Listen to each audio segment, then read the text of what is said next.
Hello students, welcome to Tiwari Academy. तो अब हम प्रश्नावली 4.2 प्रारंभ करते हैं। चलिए सबसे पहले प्रश्न पर अब हम इसके बढ़ते हैं। यहाँ पर आपको दिया हुआ है कि निम्नलिखित विकल्पों में से कौन सा विकल्प सत्य है और क्यों। आपको बोला गया है y बराबर 3x प्लस 5 का, और आप देखिए आपके पास तीन विकल्प दिए हुए हैं। पहला विकल्प है एक अद्वितीय हल है, केवल दो हल हैं, और तीसरा विकल्प है अंत में अपरिमित रूप से अनेक हल है।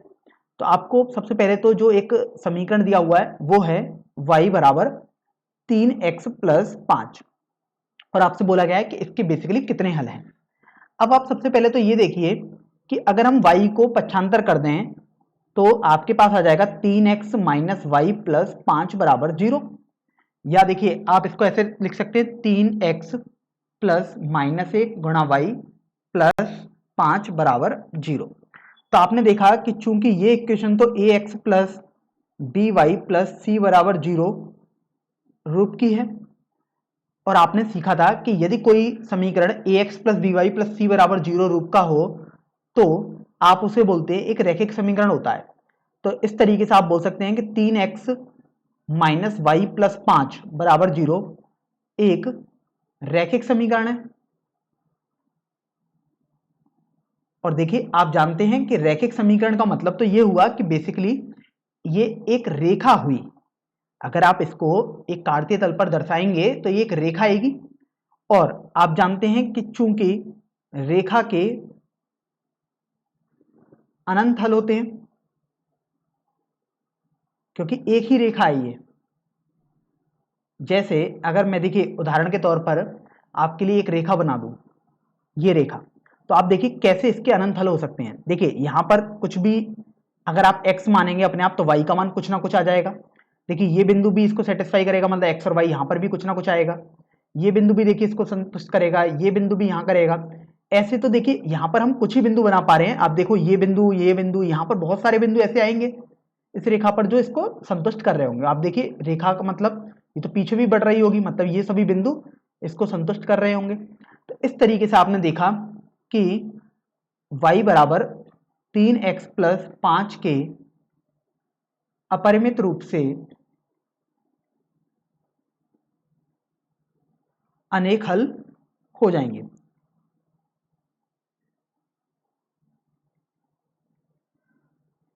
अतः यहां पर आप देखिए आपका जो विकल्प 3 है, ऑप्शन 3, ये आपका सही विकल्प हो जाएगा। चलिए अब हम प्रश्न संख्या 2 पर बढ़ते हैं।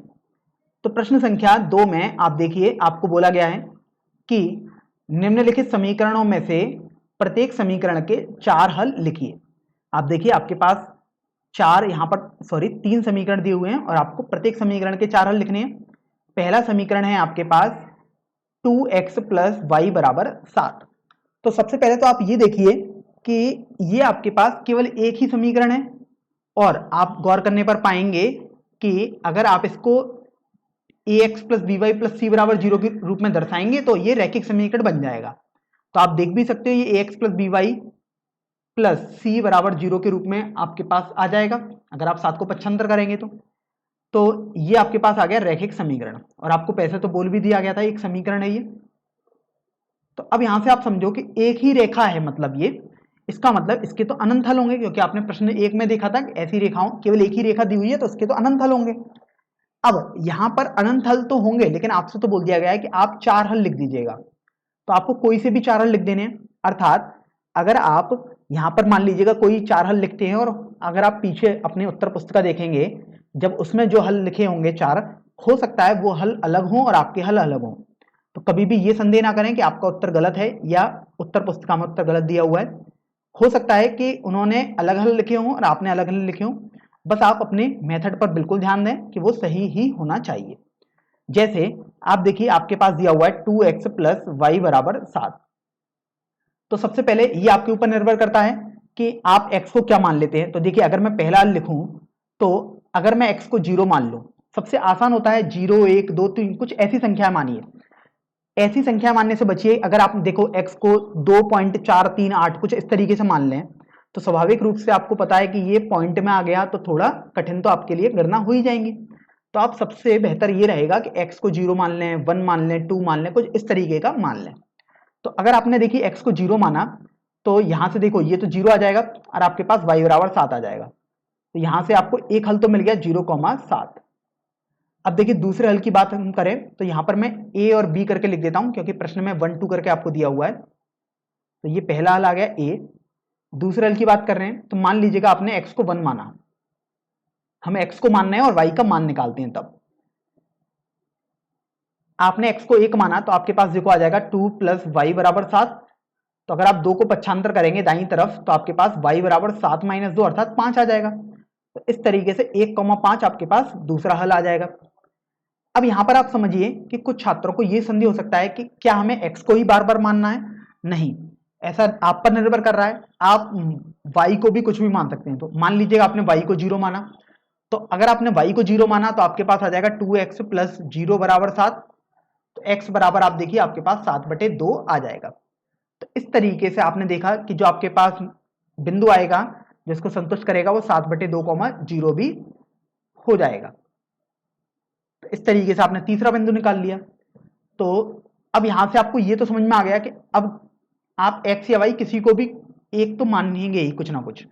तो आप मान लीजिएगा y को आपने अब 1 मान लिया तो आपके पास आ जाएगा 2x प्लस 1 बराबर 7 अर्थात 2x बराबर 6 और x का मान चूंकि अब आप निकालोगे तो 6/2 अर्थात 3 आ जाएगा। तो आपको देखो यहां से एक बिंदु मिल जाएगा 3,1। तो इस तरीके से आपने तो केवल 4 ही बिंदु निकाले क्योंकि 4 बिंदु ही आपसे पूछे गए होते। मान लीजिएगा अगर आपसे बोला जाता कि 5 हल निकालिए या 10 हल निकालिए तो आप उनको भी आसानी से निकाल सकते थे। x या y किसी एक की वैल्यू आप रखेंगे उसमें और दूसरी वैल्यू आप उसमें से निकाल देंगे। तो देखिए अब हम दूसरे वाले भाग पर आते हैं। दूसरे वाले भाग में जो आपको समीकरण दिया हुआ है वो है पाई एक्स प्लस वाई बराबर 9। तो आपने देखा ये भी a x plus b y plus c बराबर 0 के रूप में दिखाया जा सकता है, अर्थात ये भी आपके पास एक रैखिक समीकरण है और इसके भी अनंत हल तो आपके पास होंगे ही होंगे।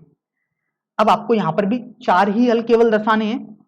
तो देखिए पहले हल में सबसे पहले आप x को 0 मान लीजिएगा। अगर आपने देखिए x को 0 माना तो आप खुद समझ सकते हैं कि आपके पास 0 का गुणा पाई से अर्थात 0 आ जाएगा प्लस y बराबर 9 आएगा। तो आप देखिए आपके पास y बराबर 9 मिल गया। तो अब आपके पास एक बिंदु आ गया 0,9 अर्थात ये बिंदु इसको संतुष्ट करेगा, मतलब इसका एक हल तो आ गया 0,9। अब हम दूसरा हल निकालेंगे तो दूसरा हल के लिए आप मान लीजिएगा x को आपने 1 मान लिया। तो अब आप देखो आपको पाई गुणा x लिखा था, मतलब पाई गुणा 1 हो गया प्लस y बराबर 9 हो गया। तो y बराबर आपके पास 9 माइनस पाई आ जाएगा। अब यहां पर आप देखिए कि कुछ छात्रों को यह संदेह होगा कि अब इसको कैसे हल किया जाए। तो सबसे बेहतर रहेगा आप कुछ भी हल ना करें इसमें, क्योंकि देखिए आप पाई का मान 22/7 कभी ना लगाएं, ना ही 3.14 लगाएं, क्योंकि पाई एक अपरमेय संख्या है। जब तक आपको ना बोला जाए आप अपनी तरफ से कुछ ना लगाएं। तो अब ये देखो 9 तो एक परमेय संख्या होती है और पाई एक अपरमेय संख्या होती है। तो आप परमेय संख्या में से कोई भी अपरमेय संख्या नहीं घटा सकते हैं। तो इस तरीके से आप y को 9 माइनस पाई ही रहने दीजिएगा, अर्थात आपके पास अब एक दूसरा हल आ गया 1,9 माइनस पाई। तो अब हमारे पास चूंकि 2 हल आ गए तो अब आप तीसरे हल पर आगे बढ़ेंगे। तो तीसरे हल में आप मान लीजिएगा आपने y को 0 मान लिया। अगर आप y को 0 मानेंगे तो देखिए पाई x प्लस 0 बराबर 9 ये आपके पास आ जाएगा। और आप अब देखो कि पाई एक्स प्लस वाई 0 बराबर 9 आया, अर्थात पाई एक्स बराबर 9 आ गया आपके पास। अब चूंकि आपको तो x का मान निकालना होगा क्योंकि y तो आप पहले ही मान चुके हैं, तो x का मान आपके पास 9/पाई हो जाएगा। तो इस तरीके से आपके पास देखिए एक हल आ जाएगा 9/पाई, 0। तो आपने देखिए तीसरा हल भी ज्ञात कर लिया। अब हम चौथे हल पर बढ़े। तो चौथे हल के लिए आप x और y किसी को भी एक को कुछ ना कुछ मान लें। तो मान लीजिएगा आपने y को 1 मान लिया। तो देखिए आपके पास आ जाएगा पाई एक्स प्लस 1 बराबर 9, अर्थात पाई एक्स बराबर देखो 1 को पक्षांतर करोगे तो 9 माइनस 1 अर्थात 8 आ जाएगा। तो x बराबर अब आपके पास 8/पाई आ जाएगा। ध्यान रखें कि पाई का मान आप 22/7 या 3.14 कुछ भी ना लगाएं, क्योंकि देखिए पाई तो एक अपरमेय संख्या होती है। तो जब तक आपको कुछ ना बोला जाए आप अपनी तरफ से पाई को पाई ही रहने दें। तो इस तरीके से आपके पास जो चौथा बिंदु है वो भी आ गया पाई/8,1। तो यहां से आपने देखा कि चारों हल आपने ज्ञात कर लिए हैं। 0,9, 1,9 माइनस पाई, 9/पाई, 0 और पाई/8, 1। चलिए अब हम सबसे अंतिम भाग पर चलते हैं, इसी प्रश्न के भाग संख्या 3 पर। तो आप ये देखो, भाग संख्या 3 में आपको बोला गया है x बराबर 4y। तो यहां पर भी आप समझ सकते हैं कि अगर आप इसको x माइनस 4y बराबर 0 लिखोगे, अर्थात ये ax plus by plus c बराबर 0 के रूप की है, अर्थात ये आपके पास एक रैखिक समीकरण आ गया। तो अब रैखिक समीकरण है मतलब इसके अनंत हल होंगे, लेकिन आपको ध्यान रखना है कि आपको तो केवल 4 हल ही लिखने हैं। तो अब ये देखो आप कि सबसे पहला हल यदि आप लिखते हैं तो ये आपके ऊपर निर्भर करता है कि आप x को क्या माने, y को क्या मानने, किसी एक को कुछ ना कुछ तो जरूर मानेंगे। तो सबसे पहले आप x को मान लीजिएगा 0। तो आप देखो आपके पास चाहे इसमें रखो चाहे इसमें, मैं अभी इसमें रखता हूं, किसी में भी रख सकते हैं, आंसर हमेशा सेम ही आएगा। तो ये आ गया 0 माइनस 4y बराबर 0, अर्थात माइनस 4y बराबर 0। तो y का मान भी आपके पास 0 ही आएगा। तो आपको यहां से देखो एक हल तो मिल गया 0,0, क्योंकि x 0 माना था और y भी आपके पास 0 आ गया, तो 0,0 मिल गया। अब हम दूसरे हल पर आते हैं। तो मान लीजिएगा अब दूसरे हल में आप x का मान 1 मान लेते हैं। तो आप यहां पर देखो, यदि आपने x का मान 1 माना तो आपके पास आ जाएगा 1 माइनस 4y बराबर 0। आप 4y को पक्षांतर कर दो तो 1 बराबर 4y आ जाएगा, और यहां से आप देखो y का मान आपके पास 1/4 आ जाएगा। अब चूंकि y का मान 1/4 आया, x आपने 1 मान लिया था, अर्थात आपके पास बिंदु मिल गया 1,1/4। तो इस तरीके से आपने देख लिया कि जो दूसरा हल है वो 1,1/4 आ गया। अब हम तीसरे हल की बात करते हैं। तो यहां से अब देखिए, यहां पर तीसरे हल में अगर किसी छात्र ने y को 0 मान लिया, तो अब देखो आपके पास बचेगा x माइनस 4 गुणा 0 बराबर 0। तो आप देखो x बराबर 0 आपके पास आ गया, इसका मतलब आपको जो बिंदु मिला वो 0,0 मिला। अब आप यहां पर एक बात गौर करिए कि 0,0 तो आपको पहले भी मिल चुका था, और 0,0 आपने एक और हल निकाल लिया। तो ये दोनों हल तो एक ही हल हुए, तो ये दो काउंट नहीं करने आपको, तो एक ही गणना करनी है। अर्थात आपको लग रहा होगा कि आपने 3 हल निकाल लिए, लेकिन एक्चुअल में ये 2 हल ही हैं। देखिए एक तो हल 0,0 और एक हल आपने अभी यहां निकाला। तो इस बात को आप ध्यान रखेंगे, ऐसा देखते रहेंगे जब भी आप करेंगे सॉल्व। अब तीसरा हल निकालते हैं। तो आप मान लीजिएगा आपने y को 1 मान लिया। तो देखिए अब आप लिखोगे x माइनस 4 y था, अर्थात y का मान 1 बराबर 0। तो x माइनस 4 बराबर 0। तो अब आप यहां से देखो कि x का मान आपके पास 4 आ जाएगा। अब चूंकि आपने x का मान निकाल लिया, y का मान आपने माना था 1, ये 4,1 आपके पास आ गया। और अब आप अंत में एक और मान निकालेंगे, अर्थात एक और हल निकालेंगे। वो हल आप मान लीजिएगा सबसे, उसमें y को आपने मान लीजिएगा, आपके ऊपर निर्भर करता है, आप हो सकता है 10 मान लीजिएगा।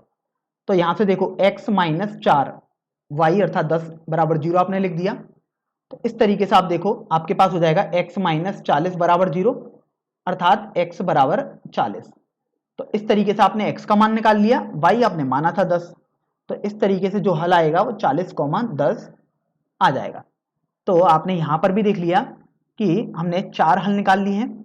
एक हल है आपके पास 0,0, दूसरा हल है 1,1/4। देखिए तीसरा हल 0,0 ही आया था, मतलब वो तो सेम ही आया, तो अभी तो 2 ही हल हुए। तीसरा हल ये 4,1 और चतुर्थ हल आपके पास 40,10 आ चुका है। देखिए अब हम प्रश्न संख्या 3 पर आते हैं। यहां इस प्रश्न में बोला गया कि बताइए कि निम्नलिखित हलों में से कौन कौन समीकरण x माइनस 2y बराबर 4 के हल हैं और कौन कौन हल नहीं है। और यहां पर आप देखो आपको 5 बिंदु दिए हुए हैं और आपको बताना है कौन कौन हल हैं और कौन कौन नहीं है। तो सबसे पहले आपके पास जो एक समीकरण दिया हुआ है x माइनस 2y बराबर 4, ये दिया हुआ है। ये आपको समझ में आ रहा है कि रैखिक समीकरण है। अब सबसे पहले हम ले लेते हैं 0,2 बिंदु, क्योंकि हमें इसको जांचना है। अब चूंकि हल होगा तो ध्यान रखें, अगर कोई बिंदु किसी भी समीकरण को हल करेगा तो LHS और RHS बराबर होंगे, अर्थात बायां पक्ष और दायां पक्ष बिल्कुल बराबर आएंगे। तो आप देखिए x माइनस 2y का आप मान निकालिए, तो आपके पास जो LHS आएगा, अर्थात x की जगह आप 0 लगाओगे, y की जगह 2 लगाओगे, तो आप देखिए आपके पास आ जाएगा 0 माइनस 2 गुणा 2। अब यहां से आप देखो आपके पास आ गया 0 माइनस 4 अर्थात -4। आपने LHS निकाला -4 और RHS आप देखो आपके पास 4 है। तो चूंकि आपने देखा LHS और RHS बराबर नहीं है, इसका मतलब आप बोल सकते हैं कि 0,2 एक हल नहीं होगा। तो इस तरीके से पहला वाला बिंदु तो आपने चेक कर लिया कि वो हल नहीं है। अब हम दूसरे वाले बिंदु पर आते हैं। तो देखिए दूसरे वाले बिंदु में आपको बोला गया है कि 2,0 के लिए आपको जांचना है। तो अब आप LHS अर्थात बायां पक्ष निकालोगे, अर्थात x का मान 2 और y का मान 0 लगाओ इसमें बाएं पक्ष में। तो x का मान 2 और y का मान आपने 0 लगाया, तो यहां से देखो ये आपके पास आ गया 2 माइनस 0 अर्थात 2। तो बेसिकली आप देखो आपने जो LHS निकाला वो तो 2 आया और RHS तो 4 है भाई, वो तो फिक्स है, वो थोड़ी चेंज होगा क्योंकि इसमें तो x और y का कोई पद ही नहीं है, तो वो तो 4 का 4 ही रहेगा। तो आपने यहां पर भी देखा कि LHS और RHS बराबर नहीं है, इसलिए आप यहां पर भी बोल सकते हैं कि 2,0 एक हल नहीं होगा। तो इस तरीके से आपने दूसरा वाला भाग भी हल कर दिया। अब हम तीसरे वाले भाग पर बढ़ते हैं। तीसरे वाले भाग में आपको जो बिंदु दिया है वो है 4,0। अब आप यहां से ये देखिए आपके पास जो समीकरण था, पहले मैं एक बार समीकरण लिख देता हूं यहां पर, x माइनस 2y बराबर 4 था, आपको इसको चेक करना था। अब आप LHS निकालेंगे अर्थात बायां पक्ष, तो x माइनस 2y बेसिकली आप निकाल लें। तो x का मान तो आप 4 लगा दोगे और y का मान आप 0 लगा दोगे। तो आप देखो ये 4 माइनस 0 आपके पास आ जाएगा और जब आप इसको हल करोगे तो ये देखिए आपके पास ये 4 आ गया। आपके पास LHS अर्थात बायां पक्ष 4 आया और आप देखो दायां पक्ष भी तो आपके पास 4 है ही। तो चूंकि यहां पर आपने देखा कि LHS बराबर RHS है, इसलिए 4,0 एक हल होगा। तो अभी तक आपको इन प्रश्न के तीनों स्टार्टिंग के बिंदु थे, उनमें से केवल एक ही हल मिला है जो कि तीसरे वाले बिंदु था 4,0। चलिए अब हम अगले बिंदु पर बढ़ते हैं। अगले भाग में आपको दिया हुआ है √2, 4 √2। तो यहां पर आप देखो चौथे भाग में आपको बोला गया है √2, 4 √2। आपके पास देखिए समीकरण तो यही है रैखिक समीकरण x माइनस 2y बराबर 4, आपको इसमें ही चेक करना है। तो अब आप LHS निकालोगे, तो LHS मतलब x माइनस 2y का मान आप निकालेंगे। तो आप देखो x का मान आप √2 लगा दोगे और y का मान आप 4 √2 लगाओगे। तो ये आपके पास हो गया √2 माइनस 8 √2। तो हल करने पर ये माइनस का 7 √2 आ जाएगा। तो आपने देखा LHS अर्थात बायां पक्ष माइनस 7 √2 है और RHS वो तो भाई 4 ही रहेगा। तो चूंकि आपने देखा कि LHS is not equal to RHS, अर्थात LHS अर्थात बायां पक्ष और दायां पक्ष बराबर नहीं है, इसका मतलब आप बोल सकते हैं कि √2, 4 √2 एक हल नहीं होगा। तो इस तरीके से आपने शुरुआत के 4 भाग तो पता कर लिए कि कौन हल है और कौन नहीं है। अब हम अंतिम भाग पर आते हैं। इसमें आपको देखिए दिया हुआ है 1,1। तो 1,1 दिया हुआ है, तो अब आप इसको चेक करेंगे। तो पांचवें भाग लिख लेते हैं हम यहां पर। सबसे पहले तो समीकरण लिखते हैं x माइनस 2y बराबर 4 है। आपको बिंदु चेक करना है 1,1। अब आप LHS निकालेंगे, तो यहां से आप देखो x माइनस 2y का बेसिकली आप मान निकाल लें। तो x की जगह भी आप 1 लगा दोगे और y की जगह भी 1, तो 1 माइनस 2 गुणा 1 आ गया। तो 1 माइनस 2 अर्थात -1 आपके पास आ गया।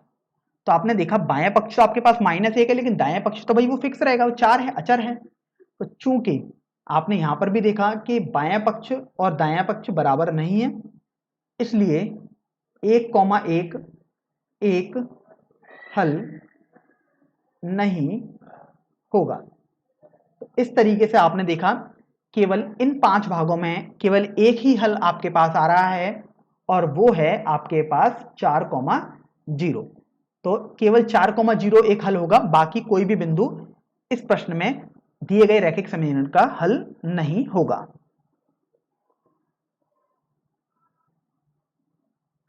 तो देखिए अब हम प्रश्नावली 4.2 का सबसे अंतिम प्रश्न अर्थात प्रश्न संख्या 4 हल करेंगे।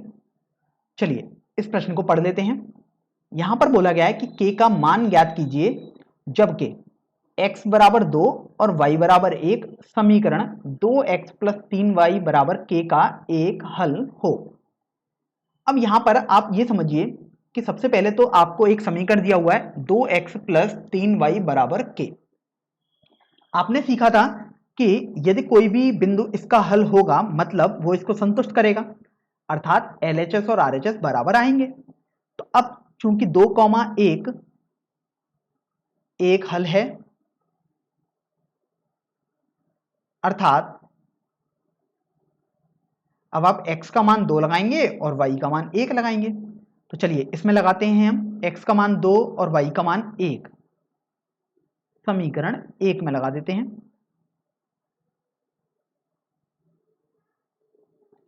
तो देखिए 2 गुणा 2 प्लस 3 गुणा 1 बराबर k आ गया। तो ये देखो हल करने पर 2 गुणा 2 अर्थात 4 आ गया प्लस 3 गुणा 1 अर्थात 3 आ गया बराबर k आया। तो यहां से आप देखिए k का मान आपके पास 7 आ जाएगा। तो आपको ये k का मान निकालने को ही देख सकते हैं बोला गया है। तो इस तरीके से आपने k का मान ज्ञात कर लिया है जो कि 7 के बराबर आया है।